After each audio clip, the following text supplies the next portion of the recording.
Greetings ladies and gentlemen, this is William Tanzela and welcome back to my YouTube channel. In today's video, we'll be looking at problem solving. So we'll be doing examples based on a previous question paper.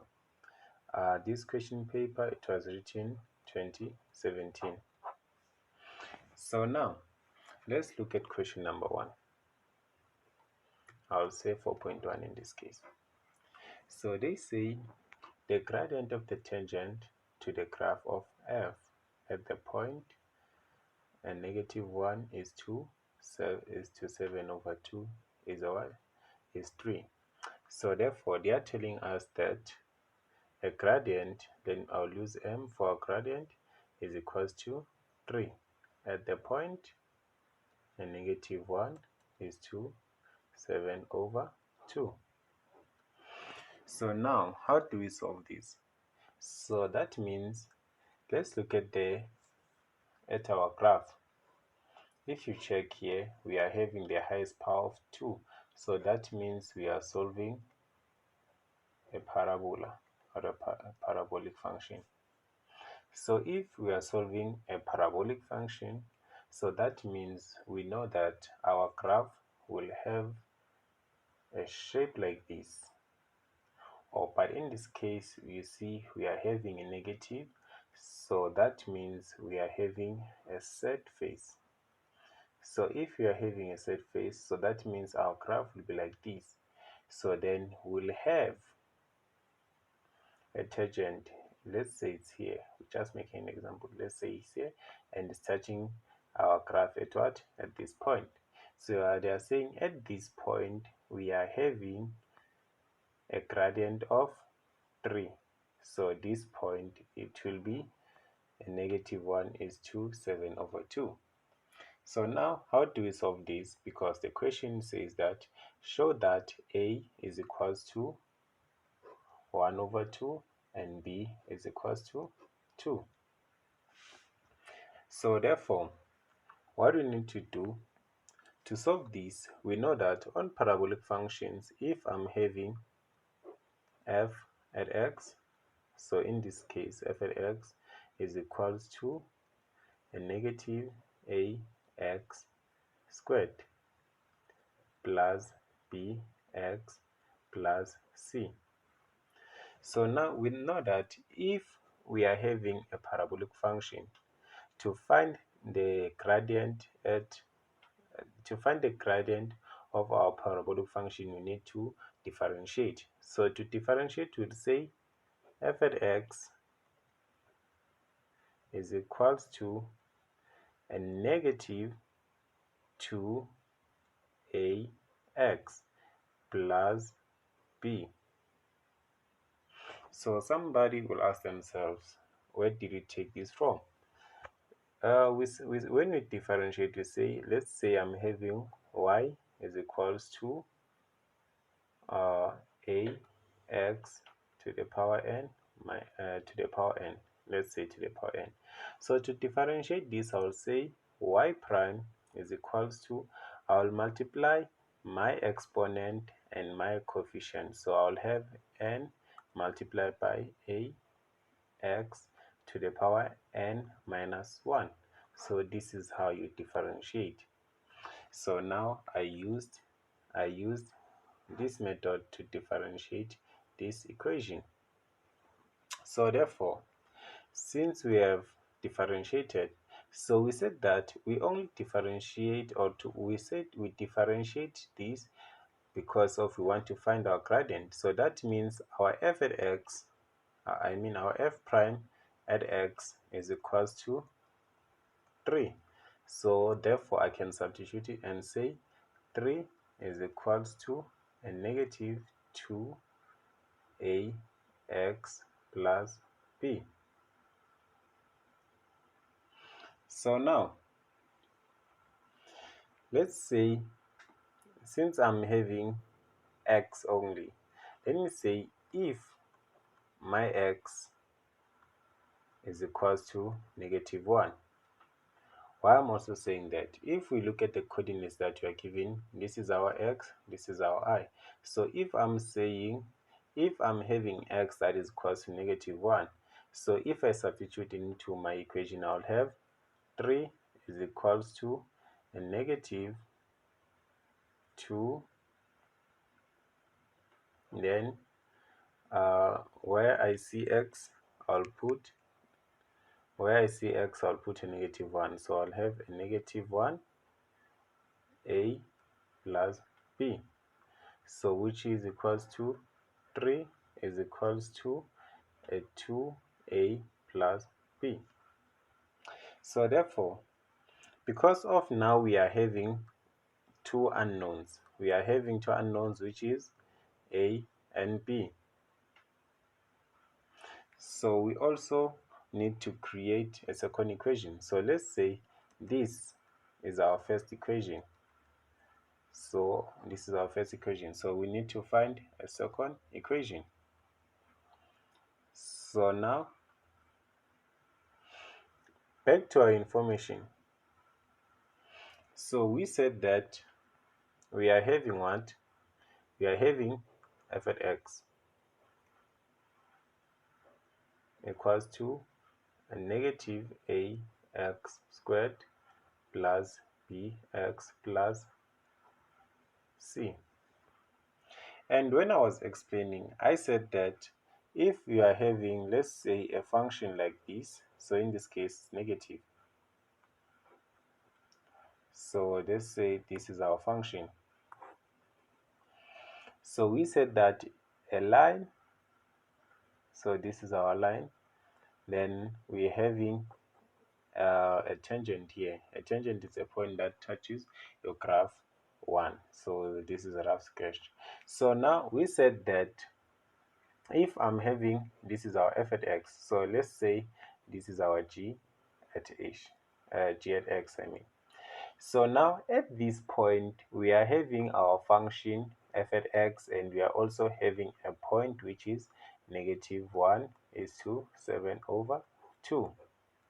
So therefore this is our f at x. So at which point? At a -1 is to 7/2.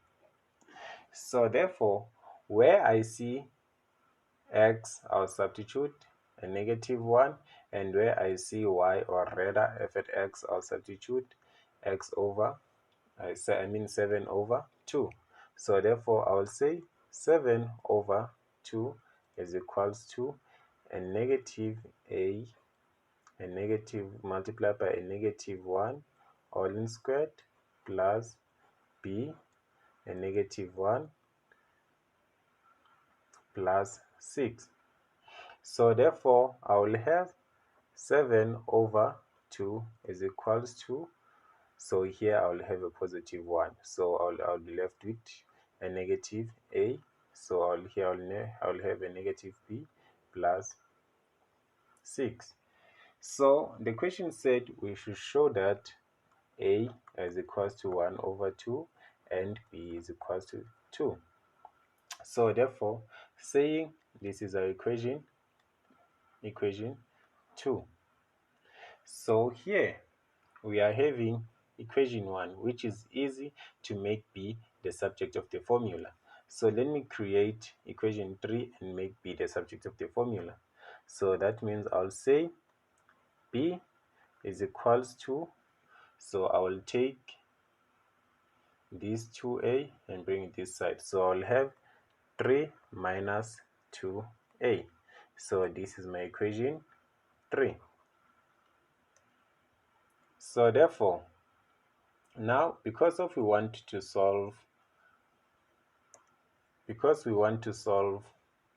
for a and b, so let's say we sub equation 3 into equation 2. So therefore, I'll have 7/2 is equals to a -a minus, so where I see b, I'll put 3 minus 2a. So I'll put a bracket plus 6. So now we can solve for a. So we'll say 7/2 is equal to a negative a minus 3, because when I multiply a negative with 3, I'll get a negative 3. When I multiply a negative and a negative 2a, so I'll get a positive 2a plus 6. So therefore, we have 7 over 2 is equals to, so now we'll add like terms, a negative a plus 2a, so we'll have a. Then a negative 3 plus 6 will have plus 3. So because of we are looking for a, we can say a is equals to 7 over 2 minus 3, which gives you 1 over 2. So we have proven that a is equals to 1 over 2. So to find b, we'll say this is equation 3. So we'll say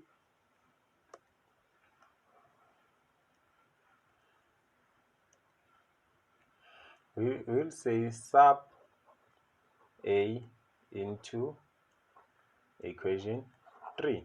So therefore I'll have b is equals to 3 minus 2 bracket, then I'll have 1 over 2. So this will cancel this, then I'll be left with 1. 3 minus 1 will have b is equals to 2.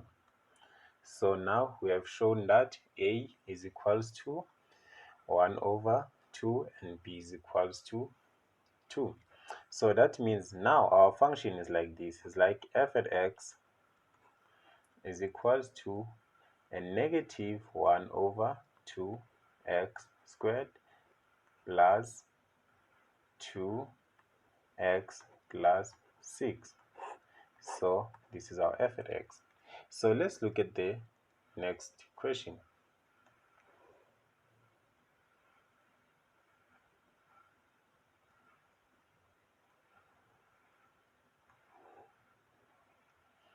The next question says that calculate the x-intercepts. So to calculate the x-intercepts, let's say for point 2. So to calculate x-intercepts, what do we need to do? So we need to say let f at x to be equals to 0. So if we let f at x to be equals to 0, so that means we'll have 0 is equals to a negative 1 over 2x squared plus 2x plus 6. So we need to find x-intercepts. So to find x-intercepts, I can rearrange this. Let me make this simple. So I'll multiply by a negative 2 both sides. So if I multiply with negative 2, so I will have negative 2 multiplied by 0 is equals to 0, which is equals to a negative 2 multiplied by a negative 1 over 2.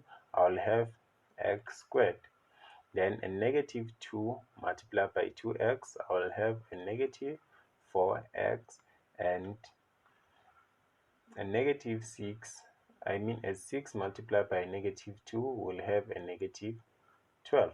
So to look for our x, we can factorize by opening two brackets, and we'll have x and x. So now we need to look for factors of 12 that when we add them, they give us our middle term and negative 4x. So if I multiply 1 by 12, it will never give me a negative 4. So if I multiply 6, if I say 6 multiplied by 2, so these two, if I say I'm having a negative 6 multiplied by 2, then if I add them, I'll say a negative 6 plus 2, they'll give me a negative 4. So that means these are factors. So I'll have a negative 6 and 2 plus. So sometimes we can just look for factors. For example, we said our factors is 6 and 2. So therefore, if we check, this sign is negative. So when it's negative, it tells us that our signs, they should not be the same. So if they should not be the same, which number takes a negative sign? So in this case, a bigger number will take the sign of our middle term. In this case, it will be negative. So now to solve for x, we will say x minus 6 is equals to 0, or x plus 2 is equals to 0. So therefore, x is equals to 6, or x is equals to a negative 2. So these are our intercepts. So let's look at the following question. So the following question says,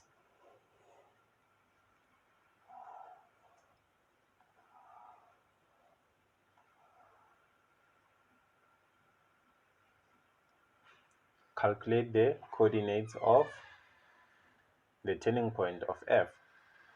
So now to calculate the turning point, we will say 4.3,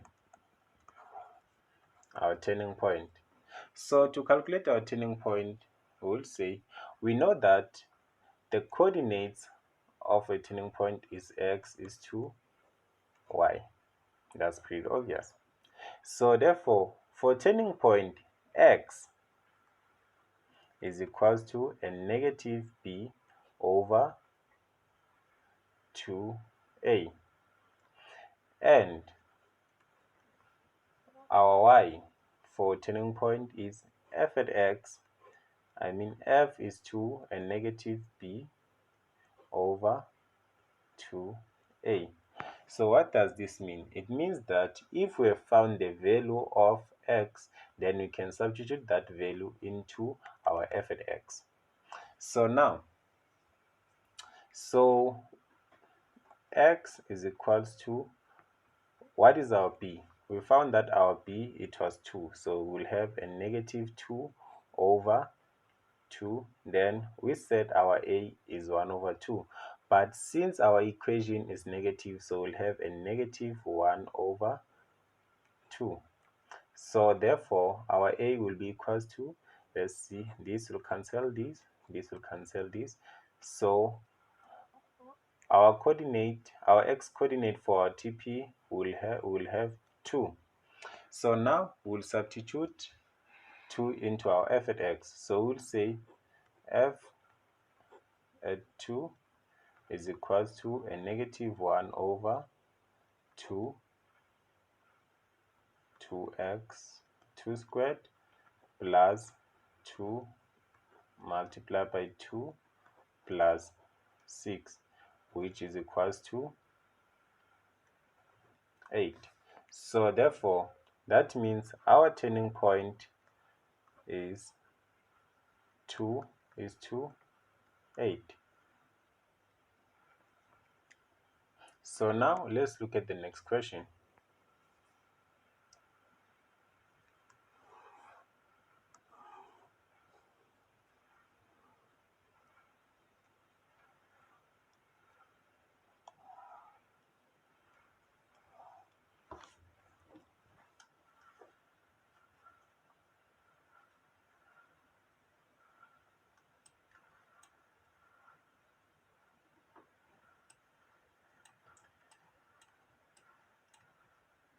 Our following question says, sketch the graph of f at x.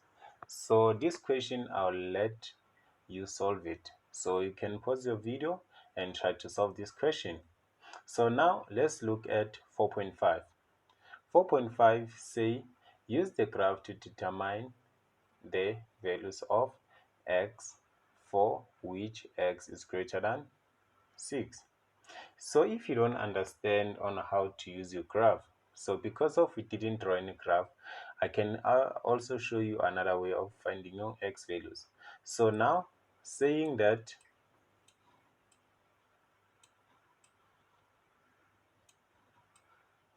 I'll write it here.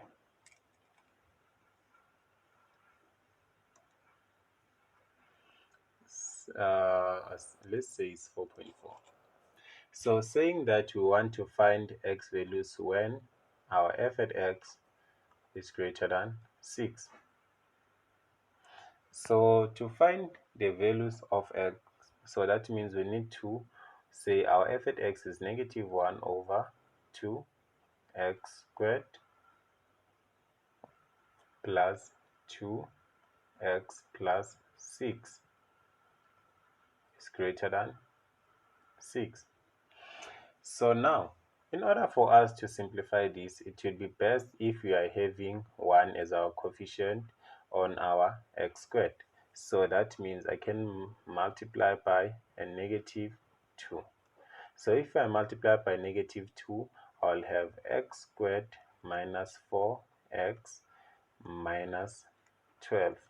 So now, since I was having greater, so now I will have less than, because of I divided by, or I multiplied by a negative. So I will have a less than sign now. So which is 6 multiplied by a negative 2, I will have a negative 12. So therefore, so that we can solve for x, we can say x squared minus 4x minus 12 plus 12 is less than 0. So therefore, we can say x squared minus 4x is greater than, is less than 0. So therefore, we can say now, we can take out a common factor because of 1 to solve for x. So the common factor will be x. So we'll have x multiplied by x. So if we take out x here, we'll be left with 1x. And if we take out x here, we'll be left with a negative 4, which is less than 0. So therefore, if I equate this, I'll have x is equals to 0, or x minus 4 is equals to 0. So which is x is equals to 4. So now that means our values is 0 is less than, x is less than 0. X is greater than 0 but less than 4. So these are our values. So let's look at the next question.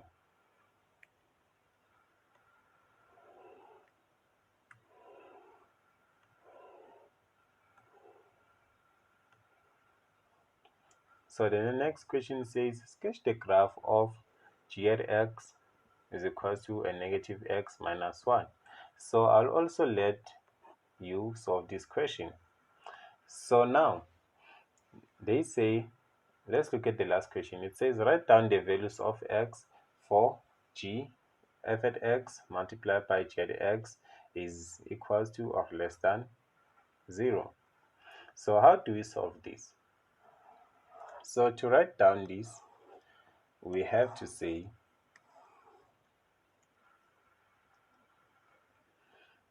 let me say 4.6. So we'll say f at x multiplied by g at x is greater than or equals to, is less than or equals to 0. So therefore, we'll substitute our f at x and we'll substitute our g at x. So our graph is negative 1 over 2x squared plus 2x plus 6. So is multiplied by our g at x. Our g at x is equals to a negative x minus 1 equals to or less than 0. So therefore, now to simplify this, how about I remove a minus on my x's, so or on my x squared, so I'll multiply by a negative 2 again. So if I multiply by a negative 2, I'll have a bracket x squared minus 4x minus 12, close bracket. So if I multiply here, I will have 2x plus 2, which is equals to or less than 0. So now I can try to factorize this. So if I factorize this, I will open two brackets and let me bring this down. So I'll have 2x plus 2, close bracket, equals to or less than 0. So if I factorize this, I'll have x and x here. So the factors of 12, we said that is 6 multiplied by 2, because of if we add this, they will give us a negative 4. So now, so that means I'll have 6 here and I'll have 2 here. So since we are having a negative sign here, so that means our brackets should not be the same. So now the bigger number will take the sign of our middle term. So in this case, 6 will take a negative and 2 will take a positive. So we can say x minus 6 is equals to 0, or x plus 2 is equals to 0, or 2x plus 2 is equals to 0. So therefore, we can say x is equals to 6, or x is equals to a negative 2, or we can say x is equals to a negative 1. So therefore, to write our values, we will say x is equals to or less than a negative 2, or our x is greater than or equals to a negative 1, but less than or equals to 6. So this is how we're going to write our values. I thank you.